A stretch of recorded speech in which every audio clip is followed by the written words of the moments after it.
Well, how far you think it's come up, Hank? I don't know, Joby. A couple of inches, maybe. Hank, it's moving! Jesus!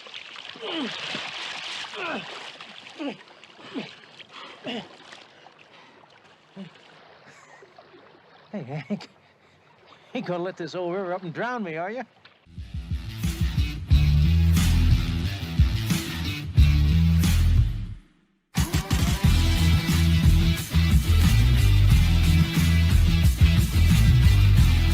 Hey folks, it's the Blind Guy here. Did you know that the state of Oregon was at one point in time known for its men being men? Yes, I know that is hard to believe because today they're all blue-haired, non-binary gender studies majors that don't contribute anything to society. But at one point in time, they were loggers.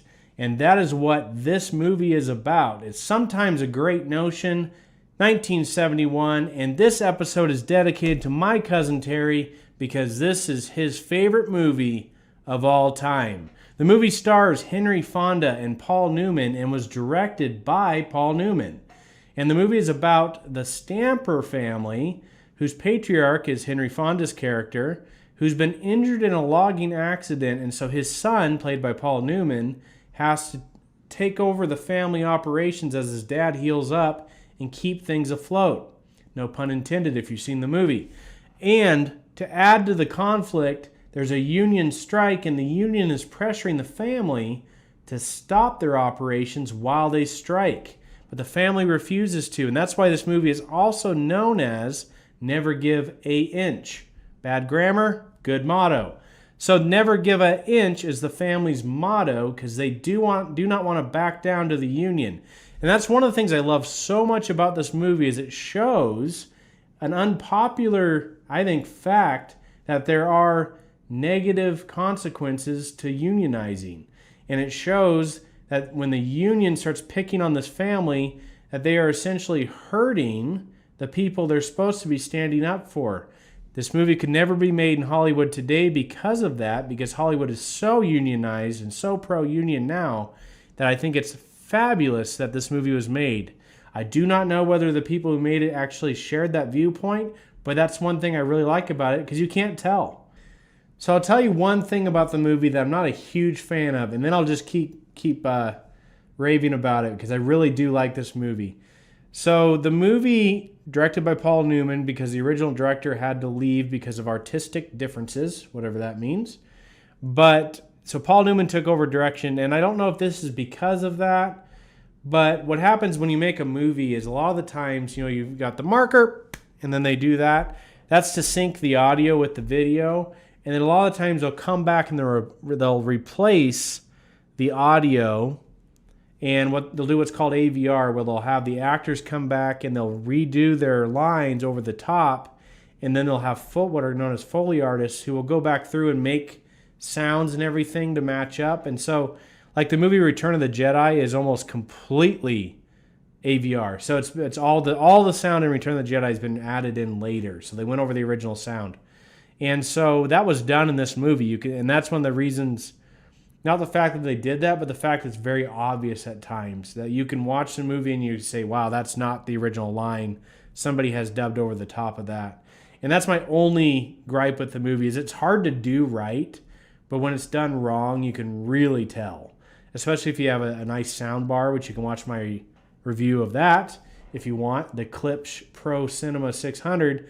But one of the downsides of having a nice sound bar when you watch a movie is you can catch the poor dubbing in the movie.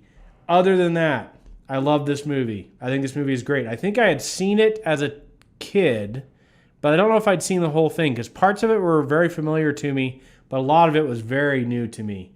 And so I think I'd probably just seen it while it was on at my grandparents' house or even while maybe my dad was watching it. But so my cousin Terry recommended I should go back and watch it, and I did, and I loved it.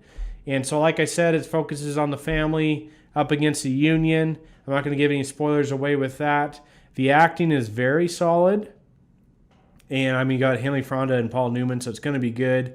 The pacing is excellent in this movie, is that you can tell that it's building up to some form of conflict. It's just Like it just keeps ramping it up just ever so slightly. Every scene, there's just the conflict is just building. And one of the criticisms I've seen from the movie is it doesn't have enough melodrama in it.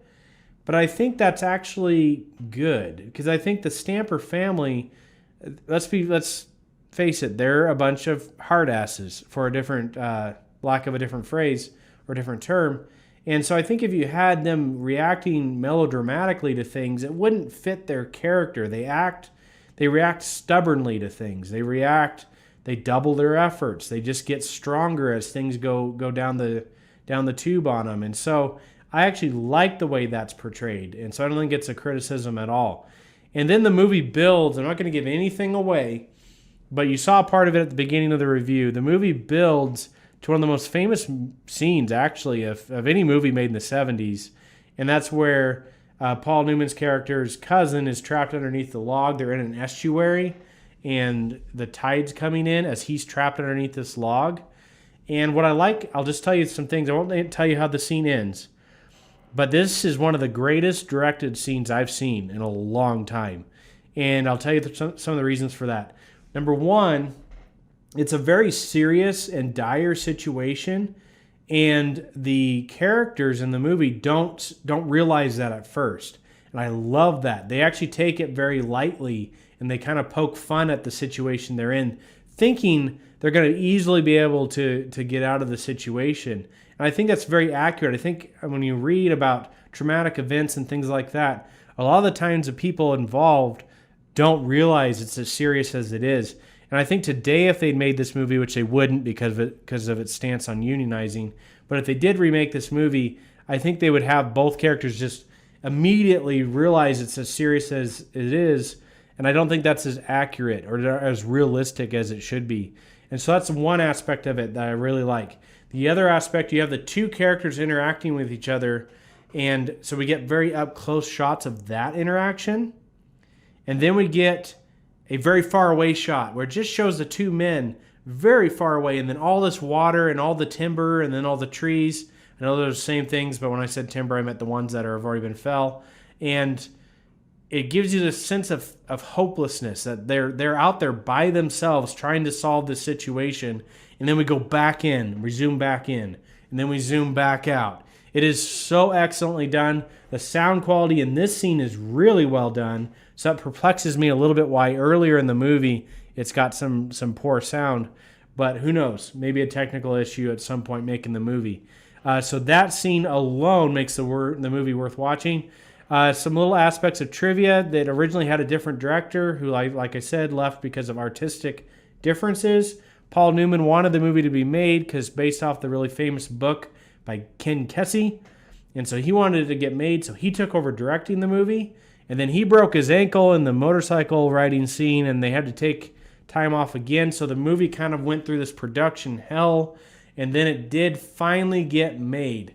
And I just think the movie, logging in Oregon is a very touchy subject because about 20 years after this, the federal government, put the interests and the well-being of a few hundred birds over the interests and the well-being of a few thousand families of people.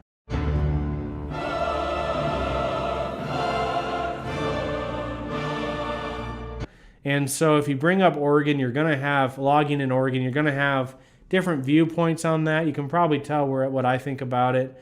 But I think it's important to realize that even if you have good intentions, the old saying, the road to hell is paved with good intentions. Even if you have good intentions, you have to think about how it's affecting families and the livelihood of other people, other human beings. And so just keep that in mind. That's all I'm going to preach. I will get off my soapbox. But I think this movie does a great job of showing that and showing that tension that maybe everybody in this all the characters do have good intentions. But even then, you can do the wrong thing for the right reasons. And so I think I just really enjoyed this movie. You can see it for free on YouTube right now. I think you should. It scores a 6.9 on IMDb. I wonder if that's a little political because I think definitely the movie should be around a 7.5, 7.6. If you know anybody who has a logging background, I've heard it's extremely accurate. And so have them check it out and see what they say. But this movie is So worth it. A few more points of trivia for this movie. It came out in 1971. It was filmed in 1970 in Lincoln County, Oregon. It takes place in the fictional town of Wakanda. Kind of sounds like Black Panther, huh? But a lot of those scenes were shot in the town of Newport, Oregon. And it happens to be in 1972, the first movie ever shown on HBO, the home box office, when it was created in Pennsylvania. And then in 1977, when it came out as a movie on cable television, it was then the title was changed to Never Give a Inch, which is hard to say because the grammar's bad. But I'm not really sure why. I don't know if that had something to do with the book or they didn't have the royalties or something. I don't know. But the movie title was changed. And then today, it's usually known as Sometimes a Great Notion. If you're looking for it, that's what I would type in. And so there's a little bit of trivia for you. So those are my thoughts on Sometimes a Great Notion. If you want to support the channel, you can by either sending me an email and suggesting a video you would like to sponsor, or we are now on Venmo. You can send us a donation on Venmo. Put your suggestion in there or just tell us why you're making a donation. I have other jobs actually, so I'm not doing this to have to eat. But if we do get some money on the side, it goes to the channel. It does make it so we can produce more content for you guys. And I think I have a little bit even higher quality to our videos. So something to think about. But those are my thoughts, and I'll see you on the next episode of A Blind Guy's View. Hi, Terry. Laters on the Menjay. Laters on the Menjay.